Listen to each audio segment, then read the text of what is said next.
نماز کی ہر رکعت میں سورہ اخلاص پڑھنا۔ فرض نماز میں ہر رکعت میں سورہ اخلاص پڑھ سکتے ہیں۔ خلیفہ شاہ نیو یارک سے پڑھ سکتے ہیں، نماز ہو جائے گی۔ حدیث میں آتے ایک صحابی نماز میں بار بار سورہ اخلاص پڑھتے تھے، آپ نے ان کو بلا کے پوچھا، انہوں نے کہا مجھے اس سے محبت ہے، تو آپ نے ان کو جنت کی بشارت دی۔ تو اگر کسی کو عقیدہ توحید سے محبت ہے، اللہ تعالیٰ کی توحید ہے، اس میں اس نیت سے پڑھتا ہے، تو انشاءاللہ کوئی حرج نہیں ہے۔ لیکن نارملی یہ عمل ناپسندیدہ ہے۔ صحابہ نے شکایت بھی اسی وجہ سے کی تھی نا کہ نبی کا عام معمول یہ نہیں تھا۔ تو بہتر یہی ہے کہ ایک رکعت میں کوئی سورت پڑھیں، دوسری میں دوسری پڑھیں، تیسری میں تیسری سنتیں پڑھ رہے ہیں تو تیسری میں کوئی اور سورت، بہتر یہی ہے۔ کبھی کبھار اگر ہو جائے تو کوئی حرج نہیں ہے۔ عصر سے پہلے نفل نماز کا حکم۔ عائشہ صاحبہ نیو یارک سے پوچھتی ہیں، عصر سے پہلے نفل نماز پڑھ سکتے ہیں؟ پہلے جتنی چاہیں پڑھیں، بعد میں نہیں پڑھ سکتے۔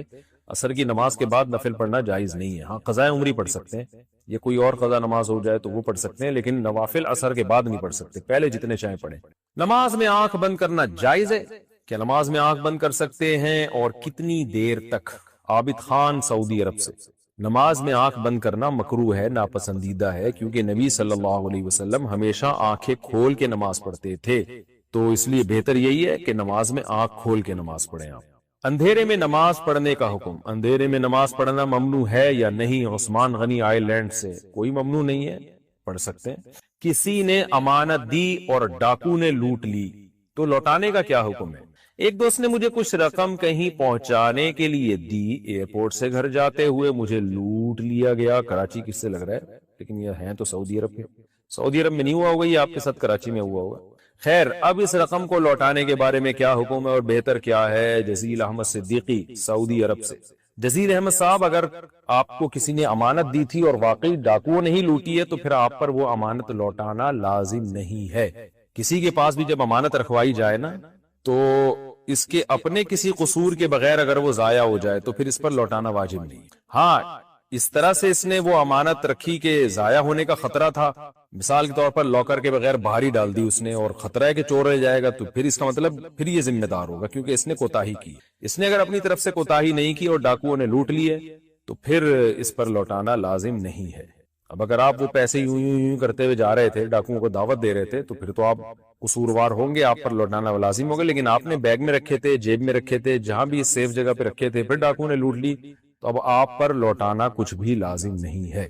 میری شادی میرے گھر والوں نے زبردستی کی ہے، شادی کو تقریباً 6 ماہ ہو گئے ہیں، میرے دل میں میری بیوی کے لیے کوئی محبت پیدا نہیں ہوئی، کیا اس صورت میں طلاق دے سکتا ہوں؟ مجھے کوئی گناہ تو نہیں ملے گا؟ میں نے کافی کوشش کی ہے کہ محبت پیدا ہو جائے لیکن نہیں ہو رہی ہے، پلیز میری رہنمائی فرمائیں، اللہ آپ کو سلامت اور خوش رکھے۔ محمد عمران سعودی عرب سے۔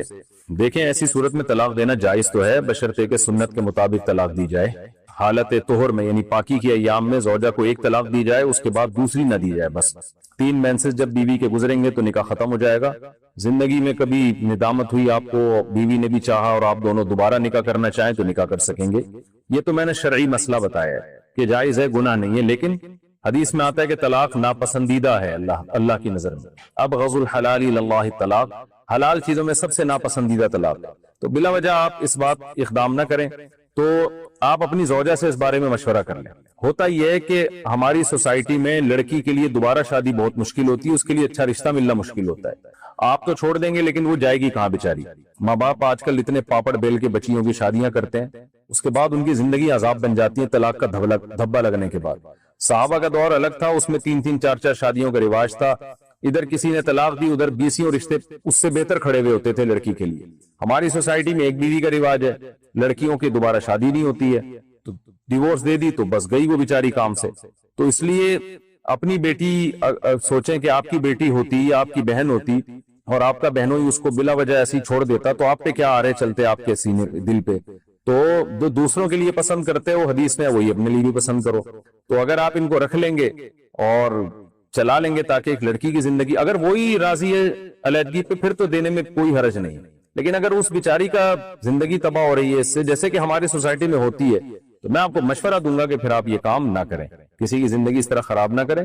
خاص طور پہ آپ کے پاس دوسری شادی کا آپشن ہے، اس کو بھی رکھ لیں، ایک اور شادی کر لیں آپ، تاکہ آپ کے لیے ان کو بھی برداشت کرنا آسان ہو جائے جس کی محبت آپ کے دل میں پیدا ہو نہیں رہی، اور دوسرے طریقے پیدا کریں محبت پیدا کرنے کے، اور خاندان والوں کو بھی ملا لیں ساتھ میں کہ بھئی کیا وجہ ہے، بیوی میں کیا خرابی ہے جو آپ کو محبت نہیں ہو رہی ہے۔ تو تو بعض دفعہ آدمی میں کوئی فالٹ ہوتا ہے, اس کو محبت لیس ہوتا ہے, وہ بیچارہ کسی سے ہو ہی نہیں سکتی اس کو محبت, وہ اتنا پتھر دل ہوتا ہے. تو ایسا نہ ہو آپ کے اندر ہی فالٹ ہو, پھر کوئی اور آئے گی اس سے بھی آپ کو محبت نہیں ہوگی. تو مسئلے کے لحاظ سے جو مسئلہ تھا شرعی, وہ تو میں نے قانون تو بتا دیا. باقی مشورہ میرا یہی ہے کہ آپ حتی الامکان گھر بسانے کی کوشش کریں. محبت عام طور پر پیدا ہو جاتی ہے, جب ساتھ رہتے ہیں تو ہو ہی جاتی ہے محبت. اولاد ہوگی اور آپ کے پاس دوسری کا آپشن ہے, آپ ایک اور شادی کر لیں, اس کو بھی رکھ لیں, ایک اور کر لیں, تو نہ دیں. مشورہ میرا یہی. محمد حفیظ فیصل آباد سے, بہت سے لوگوں نے موویز, فلمز اور کارٹونز وغیرہ USB موبائل میں بھرنے کی دکانیں کھولی ہوتی ہیں جس سے وہ اپنی کمائی کرتے ہیں, تو کیا ان کی کمائی حلال ہوگی یا نہیں؟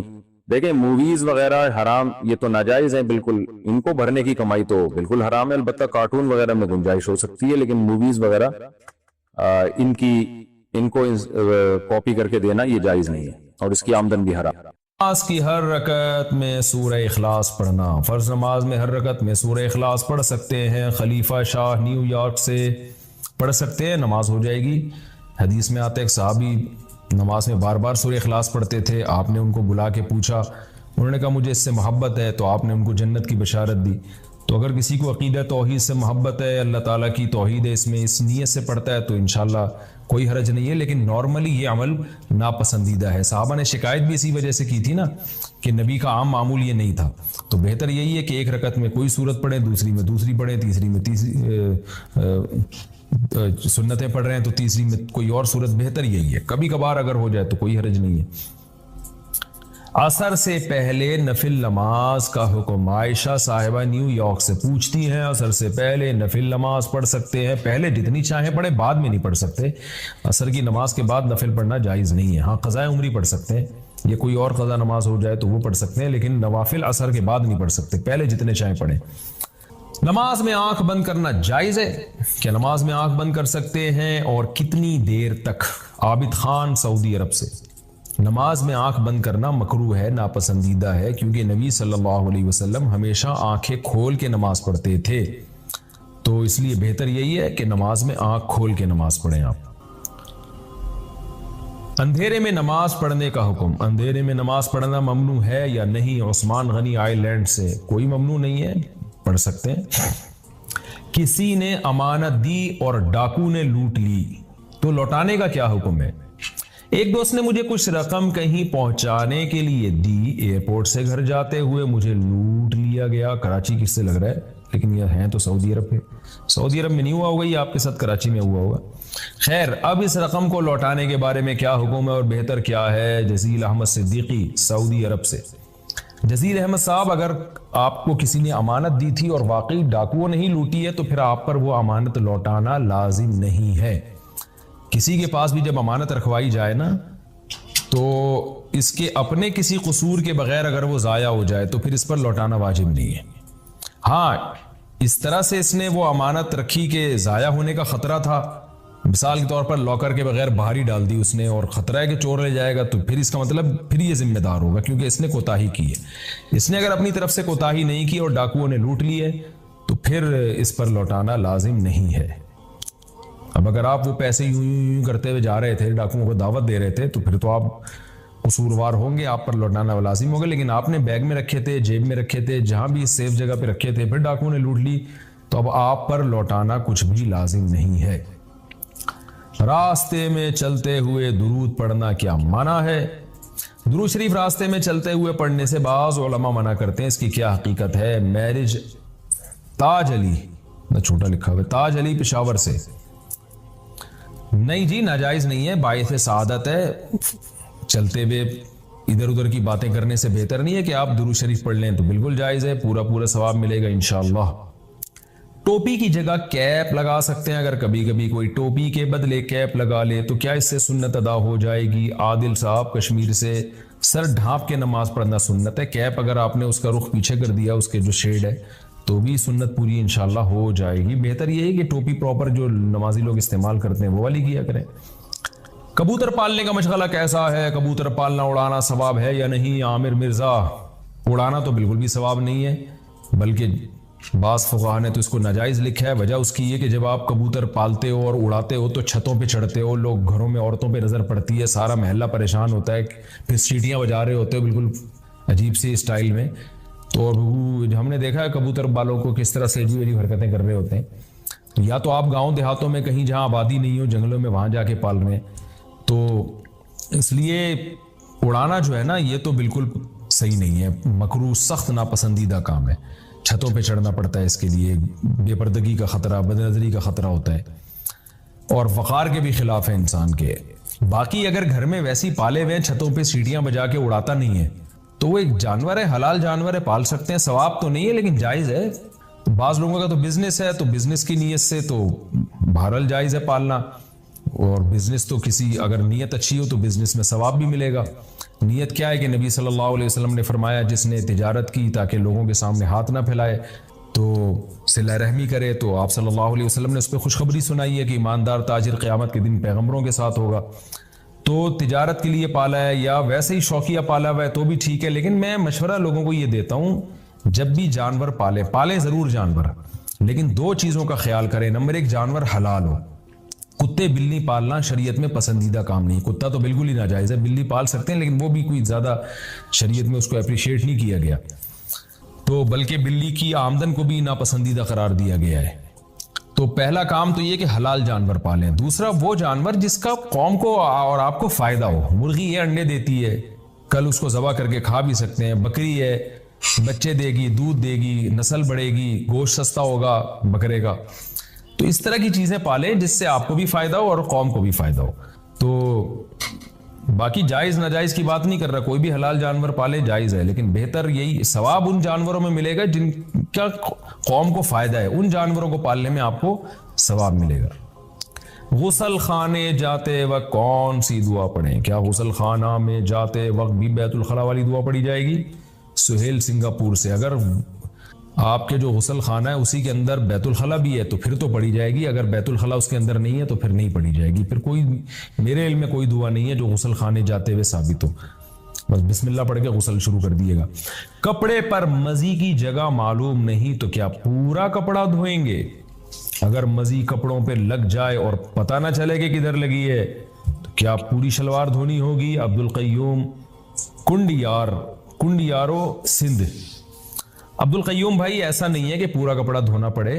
اگر مزی کپڑے پہ لگے تو ہلکا پھلکا سا غور و فکر کر کے اندازہ لگا لیں کہ کہاں لگی ہوگی, بس اتنی جگہ کو دھو لیں, پھر باقی شک نہ کریں. یہاں تک فقہا نے لکھا ہے کہ اگر آپ کا دایاں پائنچا یا بایاں پینچا جو شلوار کے پائنچے ہوتے ہیں نا وہ ایک ناپاک ہو گیا, آپ بھول گئے ان میں کون سا ناپاک ہوا, تو ایک اندازہ لگا کے ایک پائنچا دھو دیں گے تو بس پاک سمجھا جائے گا. تو آپ کو پوری شلوار دھونا ضروری نہیں ہے, اندازے سے تھوڑا سا غور کریں کہاں لگی ہوگی, بس اس جگہ کو دھو لیں. ہونٹ کے نیچے بال کاٹنے کا حکم. یہ جناب مسئلہ پوچھا ہے, ایک منٹ. ہونٹ کے نیچے جو داڑھی کے بال ہیں, کیا مرد کے لیے اسے کاٹنا یا تھریڈنگ کروانا جائز ہے؟ محمود صاحب اسلام آباد سے. نہیں, جائز نہیں ہے. یہ جو ہونٹ کے نیچے بال ہوتے ہیں یہ داڑھی کا حصہ ہوتے ہیں, اور ان کو کاٹنے سے داڑھی بری بھی لگ رہی ہوتی ہے, عجیب سا لگ رہا ہوتا ہے آدمی کا منہ. جو اللہ نے جس طرح سے بال جس کو دیے ہیں اس کے چہرے کے حساب سے اس پہ سوٹ کرتے ہیں وہ. تو یہ ہونٹ کے نیچے جو بال ہوتے ہیں داڑھی کا ہے, یہ کاٹنا جائز نہیں. البتہ کوئی بال اس میں منہ میں آ رہا ہو, بار بار گھس رہا ہو, تو اس کو کاٹ سکتے ہیں. سب سے زیادہ جو چیز انسان میں تکبر پیدا کرتی ہے نا وہ علم ہے, نالج ہے, دولت نہیں ہے. دولت بھی ہے لیکن دوسرے درجے میں. یہ بات قرآن سے بھی ثابت ہے اور آج مشاہدے سے بھی ثابت ہے. آپ کو پڑھے لکھے لوگوں میں تکبر زیادہ نظر آئے گا. تکبر کہتے ہیں ہمارے پاس نالج ہے, لہذا تکبر کا مطلب حق کا انکار. جس کے پاس علم نہیں ہے نا وہ حق کا انکار جہالت کی بیس پہ کرتا ہے, تکبر کی بیس پہ نہیں کرتا.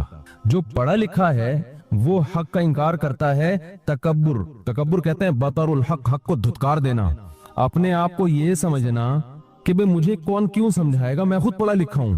اس کو کہتے ہیں کبر. یہ قرآن سے بھی ثابت ہے.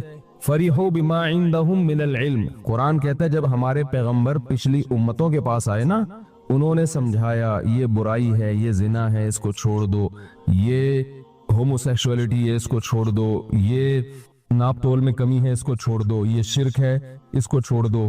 اور تم دنیا سے دل لگاتے ہو, پہاڑوں کو تراش کے گھر بناتے ہو, تو دنیا تو مسافر خانہ ہے. تو قرآن کیا کہتا ہے انہوں نے پیغمبروں کی دعوت کو دھتکارا. فریحوا بما عندهم من العلم, ان کے پاس جو نالج تھی نا اس نالج پہ اترانے لگے. وہ یہ خوب سمجھنے کی بات ہے آج کل کے لبرل لوگوں کے لیے. خاص طور پہ سوال پیدا ہوتا ہے بھائی نالج تو پیغمبروں کے پاس زیادہ تھی, ان کے پاس کہاں سے آ گئی؟ بھائی قرآن کہتا ہے کہ ان لوگوں کے پاس جو نالج تھی نا, علم تھا, فریحوا بما عندهم من العلم, جو علم ان کے پاس تھا نا قوموں کے پاس, اس پہ فریحو کا یہاں معنی اترانے لگے, تکبر میں آنے لگے اور پیغمبروں کی توہین اور تنقید شروع کر دی.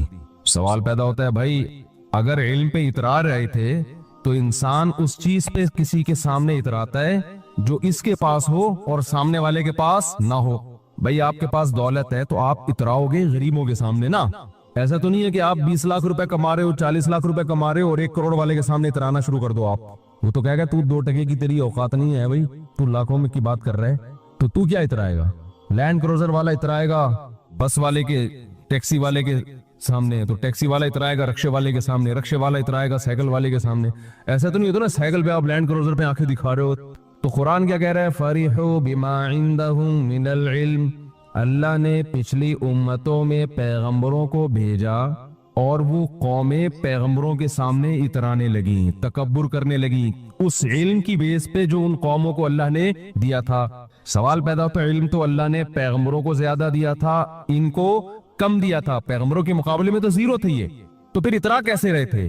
اس سے پتہ چلتا ہے یہاں دنیا کا علم مراد ہے, وہ ان کے پاس زیادہ تھا, پیغمبروں کے پاس کم تھا. تو اس سے یہ بھی پتا چلا کہ جن لوگوں کے پاس دنیا کی نالج ہوتی ہے, میڈیکل سائنس کی نالج ہے, انجینئرنگ کی نالج ہے, سائنسدانوں کے علوم ہے ان کے پاس, مادے کی نالج ہے, تو وہ علماء کے سامنے اتراتے ہیں اپنی اس نالج کی وجہ سے جو اللہ نے ان کو دی ہے. دین کے علم کو پھر وہ ویلیو نہیں دیتے, ورنہ پیغمبروں کے پاس دین کا علم بہت زیادہ تھا مگر وہ مادی علم کو, سائنس اور ٹیکنالوجی کے علم کو دین کے علم پر ترجیح دے رہے تھے. علم کی اسلام میں بہت ویلیو ہے, چاہے دین کا ہو یا دنیا کا ہو. یعنی دنیا کے علم کی ویلیو کی ہم کمی مراد نہیں ہے یہاں پہ, لیکن اس آیت سے اتنا پتہ چلتا ہے کہ جن کے پاس صرف دین کی نالج ہے اور جن کے پاس صرف دنیا کی نالج ہے, تو جس کے پاس دنیا کی نالج ہوتی ہے وہ اکثر اتراتا ہے اور تکبر کرتا ہے ان لوگوں کے سامنے جن کے پاس صرف دین کی نالج ہے, دنیا کی نالج نہیں ہے. جیسے آج حال ہے علماء کا, ہمارا لبرل طبقہ مولویوں کے بارے میں کیا کہتا ہے؟ ابے ان کو کیا آتا ہے؟ کہتا ہے کہ نہیں کہتا؟ ابے جنازہ پڑھا سکتے ہیں, ابے یہ نماز پڑھا سکتے ہیں, ابے یہ ہمیں بتائیں گے کیا صحیح کیا ہے کیا غلط کیا ہے. بھائی انہوں نے آئنسٹائن کو پڑھا ہے, انہوں نے جو ہے وہ جرمنی کی یونیورسٹیوں سے کوئی ماسٹر کیا ہے ان لوگوں نے, یا ان لوگوں نے کہیں امریکہ سے پڑھ کر آئے ہیں, آکسفورڈ سے پڑھا ہے انہوں نے, تو یہ کیا آتا ہے ان کو؟ کیا ہے یہ تو مدرسے میں پڑھے ہیں, تو یہ نماز پڑھا سکتے ہیں, یہ طلاقوں کے فتوے دے سکتے ہیں اور یہ نکاح بھی اچھا پڑھا سکتے ہیں. پھر بھی قبول ہے, اس نے کہا قبول ہے, چل بھی لے جا. بس یہ نالج ہے. ہمارے پاس جو نالج ہے نا وہ بڑی سالڈ ہے. جو لبرل طبقے کا ایک دماغ ہے جو ہماری یونیورسٹیوں میں بن رہا ہے, ان کے ذہن میں یہ کہ بھئی نالج تو ہمارے پاس ہے یار. تو حالانکہ نالج اگر مولوی کو پتا ہے کہ طلاق ہو گئی ہے کہ نہیں ہو گئی ہے تو یہ بھی تو ایک نالج ہے نا. آپ نے اس کو نالج کی فہرست سے اس لیے نکال دیا کہ یہ وہ علم ہے جو خدا کو راضی کرنے کے لیے ضروری ہے. مثال کے طور پر دیکھو, ایک مثال دیتا ہوں میں. آپ کے گردے خراب تھے, آپ کو کوئی ایسا نالج والا آدمی نہیں مل رہا جو آپ کے گردے کو ٹھیک کرے, تو اس کا اللہ کی رضا سے کوئی تعلق ہے؟ بتاؤ نا. اللہ ناراض ہوگا آپ سے؟ ارے اللہ تو ناراض ہے, اللہ کہے گا بھئی ڈاکٹر نہیں مل رہا تو صبر کرو, اور کیا ہے. یا غلط دوا کھا لی آپ نے, غلط ڈاکٹر نے علاج کر دیا تو ٹینشن میں آ جاؤ گے, بیمار ہو جاؤ گے. لیکن آپ نے بیوی کو طلاق دے دی, اب آپ کو پتہ نہیں ہے کہ یہ طلاق ہوئی ہے کہ نہیں ہوئی ہے, آپ کو پتہ نہیں ہے کہ طلاق ہوئی ہے کہ نہیں ہوئی ہے.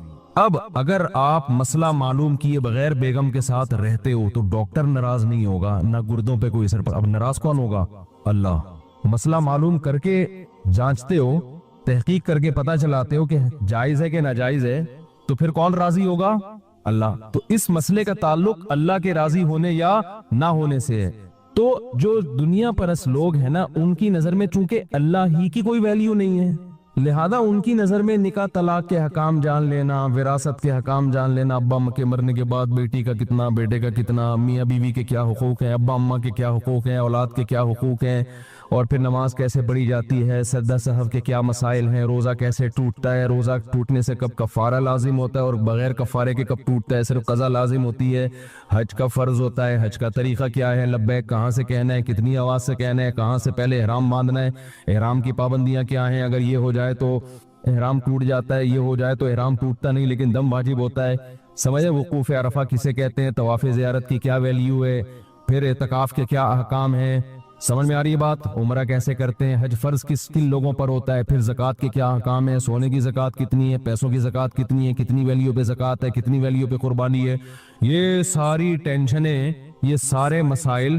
سیکھنے کے لیے کئی سال مدرسوں میں رہنا پڑتا ہے, اور ان مسائل کا براہ راست آپ کی دنیا سے کوئی تعلق نہیں ہے, ان کا تعلق صرف خدا کو راضی کرنے یا نہ کرنے سے ہے. تو پیغمبر جو علوم لے کر آیا کرتے تھے ان کا تعلق کس سے تھا, اللہ سے.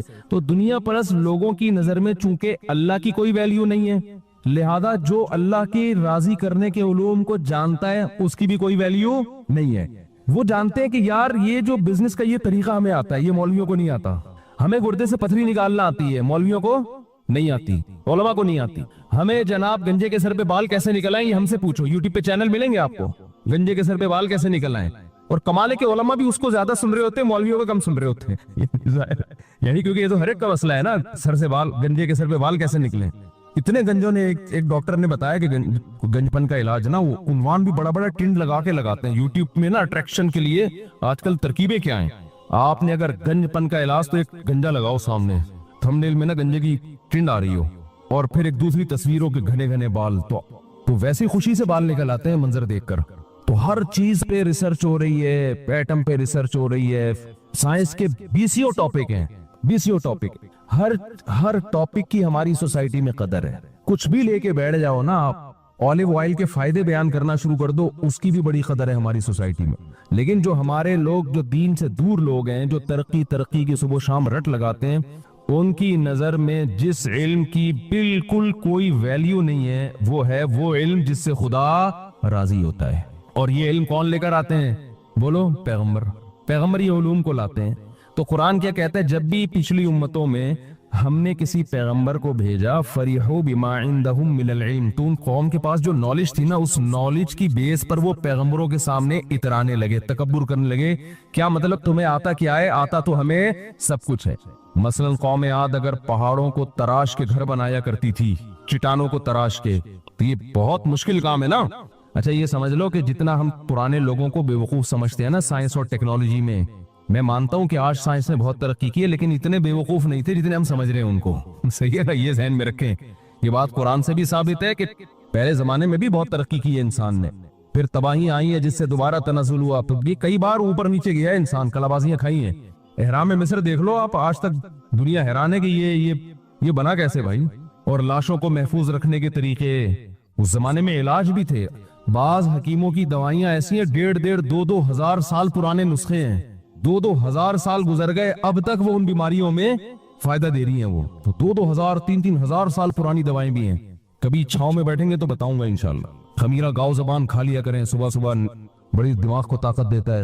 اور اس کو تو میں کئی دفعہ بتا چکا ہوں, سر سے نزلہ نکالتی ہے, ٹھیک ہے نا. ابھی تک تو یہ صدیوں پرانی, تو بہت پہلے. بیاض کبیر میں نے بتایا نا کتاب ہے, آپ حکیم, پتہ نہیں کون سے حکیم تھے انڈیا کے, حکیم اجول تھے, کون سے تھے, آپ اس کتاب کو پڑھیں, آپ حیران ہو یار اس زمانے میں لوگوں نے کیا کیا تحقیقات کی ہیں, کیا یعنی وہ جو قدیم مختلف بیماریوں کی دوائیں ہیں, وہ کیا جنگلوں میں جڑی بوٹیاں بھی بیٹھے رہتے تھے کیا وہ لوگ. تو اتنا بے وقوف پرانا انسان نہیں تھا جتنا ہم اس کو سمجھتے ہیں, اتنا نہیں تھا. تو اللہ تعالیٰ نے, میں یہ عرض کر رہا تھا کہ پچھلی امتوں کو قرآن کہتا ہے ہم نے تباہ و برباد کیا, کیونکہ وہ پیغمبروں کے مقابلے میں جو آ کے کھڑے ہوئے نا, تو اللہ نے جو ان کو نالج دی تھی, اس نالج کی وجہ سے انہوں نے پیغمبروں کو کمتر سمجھنا شروع کر دیا. یہ نہیں دیکھا کہ یہ بلا کس کی طرف رہے ہیں. پیغمبر تو سفیر ہوتے ہیں نا, سفیر کی اپنی حیثیت نہیں ہوتی, سفیر کی ویلیو اتنی زیادہ ہوگی جس کا وہ سفیر ہوگا. سب سے زیادہ ویلیو کس کی ہے, خدا کے سفیر کی. تو وہ کہہ رہے ہیں کہ ہم اللہ کے طرف سے پیغام لے کر آئے ہیں, ہماری اپنی کوئی بات نہیں ہے. اس چیز کو نہیں دیکھ رہے, بلکہ ان کی ذاتی حیثیت کو دیکھ رہے ہیں کہ ہمیں تو بیماروں کا علاج کرنا بھی آتا ہے, ہمیں تو چٹانوں کو بہترین خوبصورت انداز سے ہم تراش خراش کے اس میں ایک بہت زبردست خوبصورت محل تعمیر کر لیتے ہیں، ہم تو یہ کر لیتے ہیں، ہم تو یہ کر لیتے ہیں. آپ کو کیا آتا ہے؟ حضرت مولانا طارق جمیل صاحب نے ایک واقعہ سنایا بہت پرانا کہ اس زمانے میں فوج کے کوئی بہت بڑے آفیسر تھے، کوئی بڑے لبرل ٹائپ کے تھے. تو مولانا کی ان سے ملاقات ہوئی نا، کوئی بیان تھا فوجیوں میں، تو مولانا کی ملاقات ہوئی. تو وہ بہت بڑا آفیسر تھا، میں نام نہیں لوں گا، مناسب نہیں ہے کسی کا نام لے کے رد کرنا.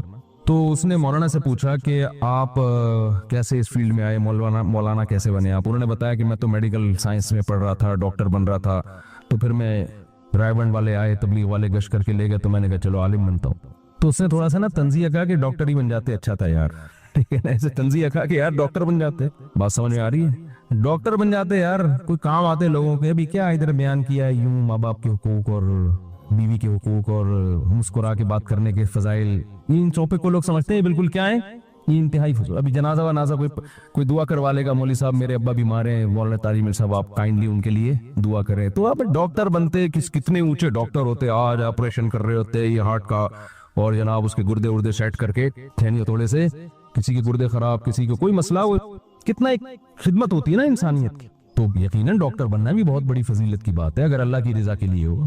لیکن مجھے اس وقت میں نے واقعہ سنا تھا کئی سال پہلے، تو لیکن حقیقت یہی ہے کہ بات اصل میں یہ ہے کہ وہ یہ سمجھتا ہے کہ خدا کی طرف لوگوں کو بلانا کوئی کام ہے ہی نہیں. سیدنا حسین رضی اللہ تعالی عنہ بغاوت کے لیے نہیں نکلے تھے. بغاوت کا مطلب مسلح لڑائی، صرف اور صرف تفتیش احوال کے لیے آپ کا سفر تھا، عراق کا تفتیش احوال کے لیے، بغاوت کے لیے نہیں تھا. اس کی سب سے بڑی دلیل یہ کہ کوئی بھی شخص جو لڑائی کے لیے نکلے وہ خواتین اور بچوں کے ساتھ کبھی بھی ٹریول نہیں کرتا. جبکہ کربلا میں سیدنا حسین رضی اللہ تعالیٰ عنہ کے ساتھ پاک دامن اہل بیت کی باپردہ مستورات اور بچے بھی موجود تھے. اسی وجہ سے ہم کہتے ہیں کہ سیدنا حسین کا قتل انتہائی مظلومانہ تھا. اس کی مظلومیت اس وجہ سے بڑھ گئی ہے کہ آپ کی نیت لڑائی کی نہیں تھی، بغاوت کی نہیں تھی. تو اس لیے آج ملک میں بہت سے لوگ دھماکے کر رہے ہیں، بہت سے لوگ اسٹیٹ کے باغی بنے ہوئے ہیں اور لیبل لگاتے ہیں کہ حضرت حسین نے بھی تو یہ سب کچھ کیا تھا. حضرت حسین نے یہ سب کچھ نہیں کیا تھا جو آپ کر رہے ہیں. ملک میں بدامنی پھیلانا، اسٹیٹ کے خلاف دھماکہ، ہاں احتجاج کرنے کا حق سب کو ہے. اسٹیٹ کے خلاف اگر اسٹیٹ کوئی ظلم کر رہی ہے، کس نے منع کیا احتجاج کرنے سے؟ اور یہ لوگ احتجاج بھی نہیں کرتے.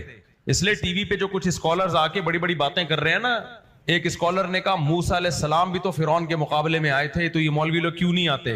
موسیٰ علیہ السلام فرعون کے محل میں جا کے فرعون کو نصیحت کی تھی آپ نے، تلوار لے کے نہیں گئے تھے فرعون کے دربار میں سر قلم کرنے کے لیے اور دھماکے کرنے کے لیے. تو علماء تو یہ کام بھی کر رہے ہوتے ہیں، حکمرانوں سے ملتے ہیں، ان کو سمجھا بھی رہے ہوتے ہیں، اور یہ لوگ وہ کام بھی نہیں کر رہے جو حضرت موسیٰ نے کیا تھا، اور پیکج وہ دے رہے ہیں جو حضرت موسیٰ نے نہیں کیا. امت کو پیکج وہ دے رہے ہیں جو موسیٰ علیہ السلام نے کیا ہی نہیں ہے، اور کام اتنا بھی نہیں کر رہے جتنا موسیٰ علیہ السلام نے کیا تھا. کبھی ان ٹی وی والے اسکالر سے پوچھو کہ کبھی کسی ایک حاکم، وزیر اعظم، صدر، آرمی چیف کسی کے پاس گئے ہو اسے سمجھانے کے لیے؟ یہاں بیٹھ کے یہ بڑے بنے ہوئے ہوتے ہیں، منہ کے فائر پھینک رہے ہوتے ہیں لمبی لمبی، اور برا بلا کہہ رہے ہوتے ہیں ہمیں، یہ کچھ نہیں کر رہے، یہ تم کیا کر رہے ہو؟ تم بھی تو منہ کے فائر کر رہے ہو ٹی وی میں بیٹھ کے. اس کو جہاد تھوڑی کہتے ہیں جو تم کر رہے ہو. آج کل میرے خلاف ایک پورا ایک جو ہے نا گروپ سرگرم ہوا ہے، اور وہ گروپ میرے بیانات نکال کے، جس میں میں یہ کہہ رہا ہوں کہ حاکم ظالم ہو یا عادل ہو، ہر صورت میں آپ نے اس کی اطاعت کرنی ہے، آپ اس کے خلاف خروج نہیں کر سکتے. اس میں حدیثیں بھی پیش کر رہا ہوں، کسی کے پاس حدیث کا جواب نہیں ہے، بس بزدلی کے تانے کہ یہ بزدل ہو گئے ہیں. بھائی ہم بزدل نہیں ہو گئے، ہم اسٹیٹ کو بچانا چاہتے ہیں. حاکم کی اصلاح میں ایسا کام کرنا جس سے اسٹیٹ کے ٹکڑے ہو جائیں، بے گناہ لوگ قتل ہونا شروع ہو جائیں، یہ حرام ہے، ناجائز ہے. میں نے نہیں حرام قرار دیا، پیغمبر صلی اللہ علیہ وسلم نے اس عمل کو حرام قرار دیا ہے. تبھی صحابہ، تابعین، تبع تابعین نے حاکم ظالم ہو یا عادل ہو سب کو برداشت کیا ہے، سب کو برداشت کیا ہے. اور حاکم کی ڈیفینیشن کیا ہے؟ یہ کہتے ہیں یہ حاکم تھوڑی، ہم ان کو حاکم ہی نہیں مانتے جو آج کل حاکم چل رہے ہیں. آپ کے ماننے نہ ماننے سے حاکم متعین نہیں ہوتا. حاکم کی ڈیفینیشن یہ قوت نافذہ ہو، پاور ہو اس کے پاس، وہ اپنے آرڈر کو بذریعہ طاقت منوا سکتا ہو، از کالڈ حاکم. چاہے وہ میرا سلیکٹڈ ہو یا سلیکٹڈ نہ ہو، جائز طریقے سے آیا ہو یا ناجائز طریقے سے آیا ہو. اس پہ یقیناً بحث ہوگی کہ ناجائز طریقے سے آنا غلط ہے، نہیں آنے دیا جائے گا. آ گیا تو اب کیا ہوگا؟ اب اطاعت کی جائے گی. یہ میں نہیں کہہ رہا، یہ قرآن و سنت کہہ رہا ہے، حدیثیں کہہ رہی ہیں. آپ پڑھ لو جا کے حدیثیں العقیدۃ الطحاویہ عقیدے کی کتاب ہے، امام طحاوی نے رحمہ اللہ نے لکھی ہے، پوری دنیا مانتی ہے اس کو، اہل سنت والجماعت کے عقائد ہیں، اور لکھی بھی آج سے 1200-1300 سال پہلے، اس وقت معاذ اللہ حکومتی غلام تھے، انہوں نے لکھا ہے کہ ہم ائمہ کے خلاف جو بھی حاکم ہے اس کے خلاف خروج کو حرام سمجھتے ہیں، چاہے وہ عادل ہو چاہے وہ ظالم ہو، یہ اس کا پرسنل معاملہ ہے۔ حدیث میں آتا ہے وَإِن ضَرَبُوا ظَهْرَكَ، اگر حاکم تمہاری پشت پہ کوڑے مارے تو بھی اس کے خلاف خروج کی تمہیں اجازت نہیں۔ خروج کا مطلب کیا ہوتا ہے؟ مسلح، تلوار سے بغاوت، بموں سے بغاوت، یہ اجازت نہیں ہے تمہیں۔ اس کا مطلب یہ لوگ یہ لیتے ہیں مفتی صاحب ہمیں بزدل بنا رہے ہیں، آپ بھی منہ کے فائر سے ہی بہادر بنا رہے ہو، خالی بزدل تو آپ بنا رہے ہو۔ ہم نے کب کہا کہ اس کے خلاف احتجاج نہیں کر سکتے، اپنی استطاعت کے بغیر اس کو سیدھا کرنے کی کوشش نہیں کر سکتے؟ یہ ہم نے کب کہا؟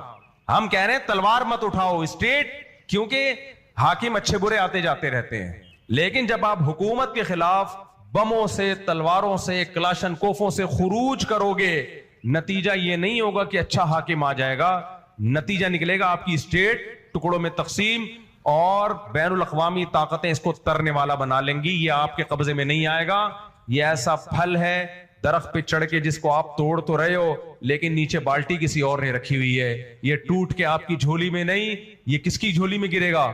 یہ غیروں کی جھولی میں گرے گا۔ یہ تو یہ پیغمبر صلی اللہ علیہ وسلم کی حدیث ہے۔ چاہے سعودی عرب کی حکومت ہو، بادشاہت ہے، اس کے خلاف تلوار اٹھانا ہم جائز نہیں سمجھتے۔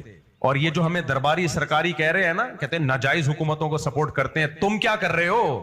تم بھی تو ٹی وی میں بیٹھ کے منہ کی سے فائر کر کے یونیورسٹیوں کے طلبہ کا دماغ خراب کر رہے ہو، ملک سے نفرت پیدا کر رہے ہو، اس کے علاوہ تم کر کیا رہے ہو؟ تم کون سا خروج کر رہے ہو؟ نہیں آئی سمجھ میں بات؟ یہ خروج ہے ٹی وی میں بیٹھ کے بیان دینا، سوائے اس کے کہ ینگسٹر کا ذہن خراب کرنا، ملک سے محبت کے بجائے نفرت پیدا کرنا، اس کے علاوہ کچھ بھی حاصل نہیں ہے اس بحث کا۔ تو جو اسلامی ملک رہ گئے ہیں، خدا کے لیے ایک خلیفہ پہ جمع کرنے کے لیے اس لیبل سے ان کو تباہ مت کرو، جتنے خلیفے ہیں مارکیٹ میں اتنے رہنے دو، جتنے بچے ہوئے ہیں نا کنٹری، ان کو بچاؤ۔ ایک صاحب نے میرے خلاف بیان ریکارڈ کروایا، میں نے کہا حدیث میں آتا ہے، صحیح حدیث ہے مسلم کی، کہ جب مسلمانوں کا کوئی حاکم بن جائے تو اس کے خلاف جو بھی کھڑا ہو قتل کر دو اس کو، کائن من کان، جیسا مرضی ہو۔ کیا مطلب؟ پہلے والا برا اور نیا جو کھڑا ہو رہا ہے نا وہ نیکی کیوں نہ ہو، تو اس نئے کو کیا کر دو؟ قتل کر دو۔ کیونکہ ایک پر جب آ گئے ہیں، یہاں کھڑے ہونے سے مراد الیکشن میں کھڑے ہونا مراد نہیں ہے، تلوار لے کے جو اس کے خلاف بغاوت پہ آ رہا ہے تو باغی کو کیا کر دو؟ قتل کر دو۔ یہ میرے الفاظ نہیں ہیں، سید الانبیاء کے الفاظ ہیں۔ وہاں اس نے کہا کہ یہ حدیث ایک خلیفہ کے بارے میں، جو پوری دنیا میں جب مسلمانوں کا ایک خلیفہ بن جائے تو اس خلیفے کے خلاف جو کھڑا ہوگا اس کو قتل کر دو۔ ابھی ایک خلیفہ ہے کہاں؟ مسلمانوں میں پوری 1400 سالہ تاریخ میں بنو امیہ کے بعد کبھی بھی ایک خلیفے پہ مسلمان جمع ہوئے ہی نہیں ہے۔ بنو اندلس کی خلافت الگ تھی اور بنو عباس کی خلافت الگ تھی، 1000 سال سے زیادہ تو ایسے ہی چلے ہیں۔ مغل بادشاہوں کی حکومت الگ تھی، تو کسی نے فتویٰ نہیں دیا کہ مغل بادشاہوں کے خلاف بغاوت کرو تاکہ یہ اندلس، وہ بنو عباس اور یہ جو ہماری پرانی خلافتیں چلی آ رہی ہیں، خلافت عثمانیہ تھی نا، اس کے پہ جمع، خود خلیفہ عثمانیہ نے ایسے فتویٰ نہیں دیا۔ اس لیے کہ علماء نے لکھا ہے کہ جب مسلمان دنیا بھر میں پھیل گئے تو ان کا ایک خلیفہ پہ جمع ہونا عملی طور پر ناممکن ہے، پریکٹیکلی ممکن نہیں ہے۔ یہ پریکٹیکلی یہ ممکن نہیں ہے، کیونکہ اتنا دور دور تک ایک خلیفہ پہ اتنی بڑی خلافت قائم ہو، یہ کیسے ممکن ہے؟ تو اگر مختلف خلیفے بھی ہو سکتے ہیں، مختلف جگہوں پہ مختلف حکومتیں بھی ہیں تو ٹھیک ہے۔ علامہ شوکانی رحمہ اللہ نے لکھی ہے بات، اور بہت سارے علماء نے، کہ اب یہ نہیں ہوگا کہ ایک علاقے میں دوسری حکومت ہے تو ان سب بادشاہوں کے خلاف تلوار اٹھا کے آپ سب کو قتل کر دو اور ایک پہ لے آؤ۔ وہ ایک ہوگا کون؟ اس پہ لا سکو گے نہیں لا سکو گے؟ وہی ایجنٹ انقلاب کسی بیرونی ادارے کا، یہ فیصلہ کرے گا کون؟ اور اپنی اسٹیٹ کو جب ختم کرو گے وہ ہو جائے گی کمزور، تو بجائے ایک پہ آنے کے یہ دو ملک مل کے ایک بن جائیں، یہ کمزور ہوئی، پتہ چلا یہاں بھی کوئی اور اسٹیٹ نے آ کے قبضہ کر لیا، کسی غیر مسلم اسٹیٹ نے۔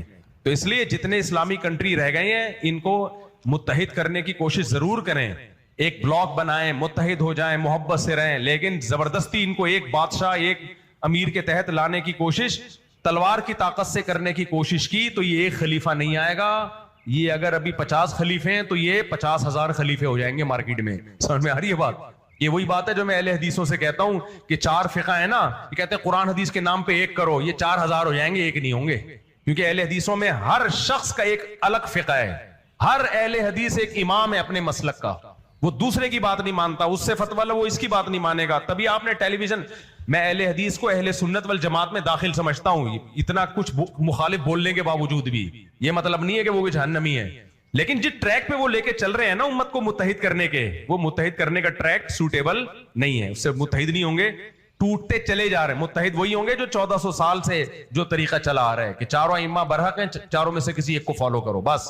اب تحقیق کے نام پہ نئے نئے مجتہد مارکیٹ میں لانے کی کوشش مت کرو. تبھی آپ نے دیکھا ہوگا ٹی وی میں کبھی دو اہل حدیث عالم ایک ساتھ نہیں بیٹھتے, کیونکہ اگر ڈیبیٹ ہوگی نا دونوں کا رائے الگ الگ ہوگی. دو بریلوی بیٹھ جائیں گے, چار دیوبندی بیٹھ جائیں گے, دو اہل حدیث کبھی نہیں آئیں گے. اہل حدیث کا ایک ہی نمائندہ آئے گا, کیونکہ وہیں بیسیوں مسائل ایسے ہیں, وہ اہل حدیث کچھ اور کہے گا, وہ کچھ اور, وہ کچھ اور, تو یہ امت 4 کے بجائے 4000 فرقوں میں تقسیم ہو جائے گی. تو ایسے ہی جو کہہ رہے ہیں نا ساری دنیا میں مسلمانوں کا ایک خلیفہ ہونا چاہیے, آج کل یہ تحریکیں یونیورسٹیوں میں چل رہی ہیں, ہم یہ ختم کریں گے بادشاہی نظام اور الیکشن والا نظام, ایک خلیفہ آئے گا, ایک خلیفہ. اس ایک خلیفہ کے چکر میں اپنے ملک میں دھماکے, اپنے ملک کی نفرت لوگوں کے دلوں میں, ہم نے ان ظالموں سے جان چھڑانی ہے, ایک خلیفہ. بھائی چھڑاؤ, اس الیکشن کے ذریعے چھڑانے کی. اس نے کہا سوئی, میں سوئی میں سوراخ کر کے دکھاؤں. اس نے سوئی میں سوراخ کر دیا, بھائی اتنی باریک سوئی جو کوئی بنا نہیں سکتا. جاپان نے اس سوئی میں کیا کر دیا, سوراخ. پاکستان کبھی پیچھے رہا ہے چیلنج میں؟ پاکستان آیا, اس نے بولا اس نے سوئی بنائی, یہ کیا کام ہے, اس نے سوئی میں سوراخ کیا, یہ کیا کام. پاکستان نے اس پہ لکھ دیا made in Pakistan, made in Japan, یا میڈ ان پاکستان, سوری, کہ یہ پاکستان میں بنی ہے. یعنی اتنی زبردست چیز, لکھنا کتنا مشکل کام ہے, اتنی پاکستان نے یہ لکھ کے دکھا دیا. تو یہاں 2 نمبر کاموں میں ہم الحمدللہ اتنی ہم نے ترقی کی ہے کہ 2 نمبر ہی میں ہم سے ایک بندہ مجھ سے ملا, بڑے کرمنل کیسز میں ہے نا وہ, تو میں نے اس سے کہا یار میرا یہ کام ہے, ذرا یہ کر دو. اس نے کہا مفتی صاحب الٹا کام کروانا ہے تو بتاؤ. میں کبھی لیگل کام کرتا ہی نہیں, مجھے آتا ہی نہیں. کوئی بندہ پٹوانا ہے, مروانا ہے, چترول لگانے ہیں. میں نے کہا نہیں ایسا نہیں ہے بھائی, لیگل وے میں کرو. کہ لیگل وے میں نہیں کرتا, مجھے آتا ہی نہیں ہے. ہمارے پاس ایسی ایسی فلمیں ہیں نا, آپ حیران ہو. میں نے کہا کیا کہہ رہے ہیں بھائی؟ کہہ رہے پتہ نہیں مجھ لیگل وے میں ہوتا نہیں, کوئی الٹے طریقے سے کسی سے پیسے نکلوانے یا کسی کے چترول لگوانے ہیں, تو وہ میں بہت سارے میرے پاس راستے ہیں. تو میں نے کہا تمیز سے کر لو. کہہ رہے تمیز والے پھر دوسرے لوگ ہیں, ان سے کروا لو. خیر, تو پاکستان الٹے کاموں میں الحمدللہ اللہ نے ہمیں بہت ترقی دی ہے. تو یہ جو باہر کی کمپنی ہے, اس کا یہ پتہ کہاں ہوتا ہے کہ یہ باہر کی, اور اگر ہے تو کمپنی نا, اگر باہر کی بھی ہے کمپنی آپ کو صحت نہیں دے گی. اس لیے اللہ کا واسطہ اپنی جان پہ رحم کھاؤ. یہ جو خاتون نے پوچھا نا بچہ چڑچڑا ہے, آپ اس کو 6 مہینے کے لیے باہر کی ساری چیزیں چھڑا دیں, بند کرا دیں, چینی بھی بند کرائیں اس کی. دیسی گڑ کہیں سے مل جائے, وہ بھی گڑ بھی 2 نمبر ہے. گڑ کون سا صحیح ہے, اور لوگ کھا رہے ہوتے ہیں براؤن شوگر, براؤن شوگر کھائیں گے, براؤن شوگر ہے, لطیفہ ہے, ہنسو اس پہ بیٹھ کے, بھائی یہی شوگر ہے, وہ یہی شوگر ہے, تھوڑا کیمیکل کم ڈال دیتے ہیں اس میں, یا اس پہ براؤن کلر لگا دیتے ہیں.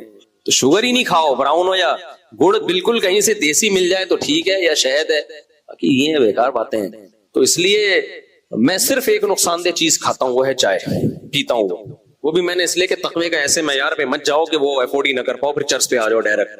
بعض دفعہ زیادہ نیک بننے کی کوشش میں آدمی تقوی جب ٹوٹتا ہے نا اس کا, تو میں ایک غلط چیز پیتا ہوں, وہ کیا ہے, چائے. مجھے پتا ہے یہ صحت کے لیے, اور جتنے فضائل چائے کے اور کافی کے بیان کیے جا رہے ہیں یہ صحیح نہیں ہے. یہ دونوں چیزیں نقصان دہ ہیں. تھوڑے بہت فائدے تو چرس میں بھی ہوں گے, تو کافی میں بھی ہیں کچھ نہ کچھ فائدے, لیکن اصل یہ انسانی باڈی کے لیے ہے نہیں, بنی نہیں ہے. یہ وقتی طور پر آپ کو ریلیکس کرتی ہے, نشہ ہے, یہ نہیں ملے گی تو آپ کی کھوپڑی آؤٹ ہوگی. تو میں صرف ایک غلط چیز جو کھاتا ہوں وہ کیا ہے, چائے ہے, اور بتا کے کھاتا ہوں یہ غلط ہے. اور وہ بھی اس لیے کہ یار تقوی کے ایسے معیار پہ گئے کہ برداشت نہ ہوا, کیونکہ پھر ہر محفل میں جہاں بھی جا رہے ہیں چائے نہیں منع کر دو تو لسی لے آئے گا اٹھا کے. لسی میں اتنا میٹھا ادھر دماغ آدمی کا خراب ہوتا ہے اسے پی کے, پھر لوگ بیزار کرتے ہیں. تو پھر چائے کم درجے کا نشہ ہے.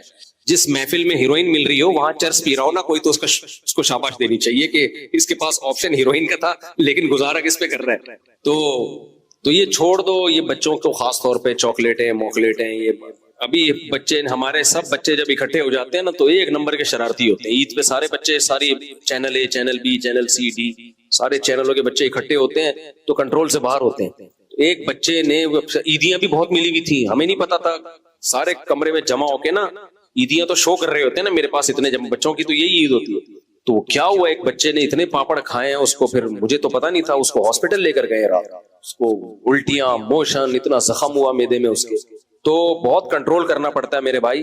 اپنی زندگی میں بھی خوشی آئیں گی, بچے کی بھی صحت بھی. بچہ سے بہترین انٹرٹینمنٹ کوئی ہے نہیں. بچے کی صحت اچھی ہوتی ہے, ہر وقت کہہ کے لگا کے ہنستا ہے, خوش رہتا ہے, آپ کو بھی خوشیاں دیتا ہے. صحت خراب ہے آپ کو ڈپریشن کا مریض بنائے گا. وہ آدمی کہتا ہے یار مفتی صاحب کا بیان سن کے پیدا کیا تھا, عذاب بنا دیا اس نے میرے. تو عذاب آپ نے خود بنایا اپنے لیے اس کو. لیکن وہی بات ہے, کہاں مانیں گے؟ اس کے لیے ماں کو ایکشن لینا پڑتا ہے. اچھا, ڈمپر حادثات بڑھتے جا رہے ہیں, لوگوں نے بھی اشتعال میں ڈمپر چلانا شروع کر دی. اس کے ساتھ ساتھ مہاجر اور پختون لسانی فسادات کو بھڑکایا جا رہا ہے. مہاجر پختون فسادات ہم نے کراچی میں پہلے بہت دیکھ لی ہیں, اور جو بوری بند لاشوں کا کلچر دیکھا ہے, خدا کے لیے اس کلچر کو دوبارہ